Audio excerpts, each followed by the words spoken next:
যে সিংহ মার্কা তাদের মার্কা এবং এনডিএম এর নেতৃবৃন্দ যারা আছেন তাদেরকেই ভোট দিয়ে জয়যুক্ত করলে বাংলাদেশের জনগণ সঠিক গণতন্ত্রের চেহারা দেখবে এবং বাংলাদেশের যে কোনো আনাচে কানাচে যান সবচেয়ে সম্মানিত সবচেয়ে শ্রদ্ধেয় ব্যক্তিত্ব কিন্তু আমাদের আলেম সমাজ।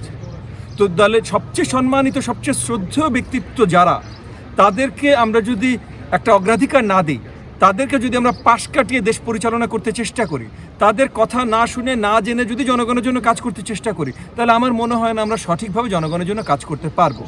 সো এই যে ধর্মীয় মূল্যবোধ, এই জায়গাটা সঠিকভাবে আমরা অনুধাবন করে আলেম সমাজকে আমাদের সাথে নিয়ে এগোতে পারলেই আমরা সঠিক বাংলাদেশ করতে পারবো। তার এলাকায় আসলেন, নিজের মানুষের সাথে কথা বলছেন জুমার নামাজের পরবর্তী সময়ে। আজকে আসলে কি উদ্দেশ্যে হঠাৎ করে এদিকে আসা? বা না, এমন কোনো উদ্দেশ্যই নেই। এগেন ঢাকা, বৃহত্তর ঢাকা 17-র ভেতরে এই এলাকা পড়ে। সো এলাকাবাসীদের সাথে আরও ভালোভাবে পরিচিত হওয়া, আমাদের আপনজন যারা আছেন তাদের সাথে একবার জুম্মার নামাজ পড়া এবং তাদের মাধ্যমে এখানকার এলাকাবাসীদের সাথে পরিচিত হওয়া, এলাকা সম্বন্ধে আরেকটু জানা। আগামীতে এই এলাকার জন্য আমরা কাজ করতে চাই। সো এই এলাকার জন্য যেহেতু কাজ করতে চাই, তাহলে এই এলাকা সম্বন্ধে আরও ভালো করে জানতে হবে। সেইগুলোর কর্মসূচির ভিতরেই আজকে এখানে আসা।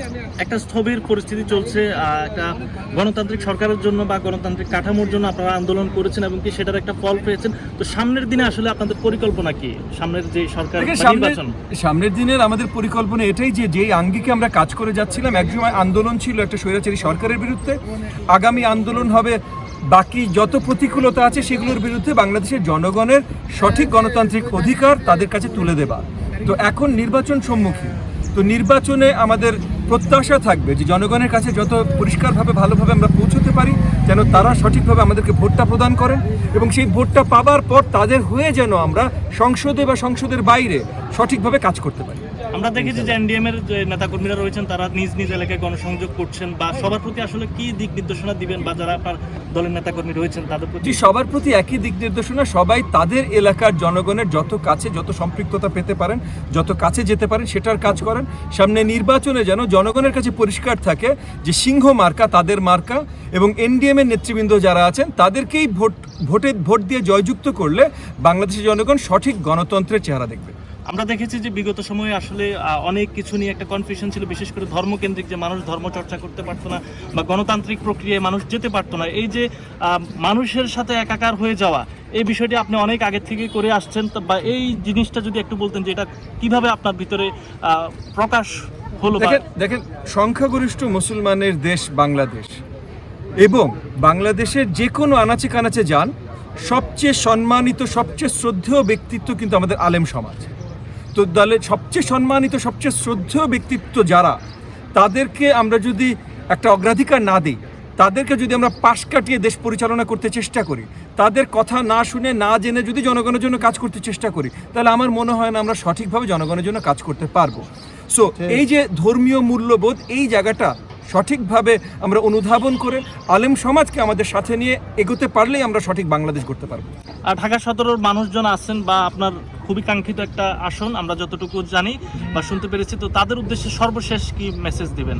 তাদের উদ্দেশ্যে একটাই মেসেজ, যে আপনারা আগামী নির্বাচনে সঠিক ব্যক্তিকে সঠিকভাবে যাচাই করে ভোট দেবেন এবং ইনশাআল্লাহ আমরা সবাই নির্বাচনে জয়ী হই আর না হই আপনাদের জন্য কাজ করব। শেষ একটা প্রশ্ন, আমরা আসার সময় একটি এলাকা বা শহর বা গ্রাম যাই হোক না কেন, গুরুত্বপূর্ণ উন্নয়নের দৃশ্যমান যে বিষয়টা সেটা হচ্ছে রাস্তাঘাট।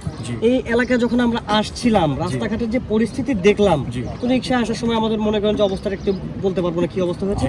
তো পূর্ববর্তী যারা সংসদ সদস্য ছিলেন তারা তো বেশ উন্নয়নের নামে যা হয়েছে, তাদের থেকে আপনার পার্থক্যটা কি থাকবে এবং আপনি এলাকার সংসদ সদস্য হলে তাদেরকে কি উপহার দিবেন বা কি প্রত্যাশা করতে পারবে আপনার কাছ থেকে এই অঞ্চলের মানুষ? দেখেন, শুধু আমি না, এনডিএম এর যত নেতৃবৃন্দ, যত পাবলিক আপনার ইলেক্টেড মানে নমিনেশন পেয়ে যারা ইলেক্টেড হবে আগামীতে, তারা সবাই তাদের এলাকাবাসীর জন্য কাজ করবে। এলাকাবাসীর ক্ষমতায়ন, রাস্তা করব কিনা নিশ্চয়ই হবে, কিন্তু সেটা এলাকাবাসী কোথায় চায়, এলাকাবাসী কোন রাস্তাটা প্রয়োজনীয় মনে করে সেই রাস্তা হবে। এলাকাবাসী কোন জিনিসটা, গ্যাসের লাইন, পানির লাইন, চাঁদাবাজি বন্ধ করা, এলাকাবাসীর গুরুত্বপূর্ণ জিনিসগুলো কি সেগুলো নির্ণয় করে সেগুলোর উপর আমরা কাজ করব। Thank you.